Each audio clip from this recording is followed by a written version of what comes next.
Sir, આ બાયોપ્સીના ફાયદા શું છે અને નુકસાન એના કયા કયા છે?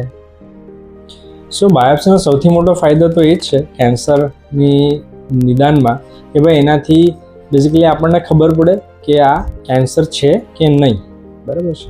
સૌથી મોટો ફાયદો તો એ જ છે. બટ બાયોપ્સીનો મેઇન ફાયદો એ છે કે એનાથી આપણને કેન્સરનો પ્રકાર કયો છે એ જાણવા મળે. બાયોપ્સી અલગ અલગ પ્રકારની હોઈ શકે છે, જેમ કે કોર નીડલ બાયોપ્સી હોય, ટ્રુ કટ બાયોપ્સી હોય, પંચ બાયોપ્સી હોય, પણ એ દરેક જગ્યા ઉપર ડિપેન્ડ કરે કે ક્યાંથી બાયોપ્સી લેવાની છે. અને એ નુકસાન શું છે, તો નુકસાન એનું કંઈ સ્પેસિફિકલી થતું નથી, કેમ કે હવે ઘણી બધી ટેકનિક્સ આવી ગઈ છે કે જેનાથી આપણે સેફલી બાયોપ્સી લઈ શકીએ છીએ.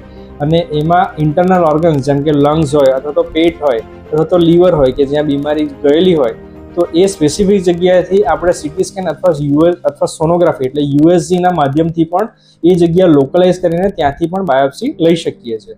તો નુકસાન એઝ સચ કાંઈ નથી. માઇનર રિસ્ક હોય છે, જેમ કે જે જગ્યાએથી બાયોપ્સી લીધી હોય એ જગ્યાએ થોડો દુખાવો થતો અથવા તો થોડું બ્લીડિંગનું રિસ્ક રહી શકે છે કોઈકને, પણ એ દરેકની પ્રકૃતિ ઉપર આધાર રાખે છે.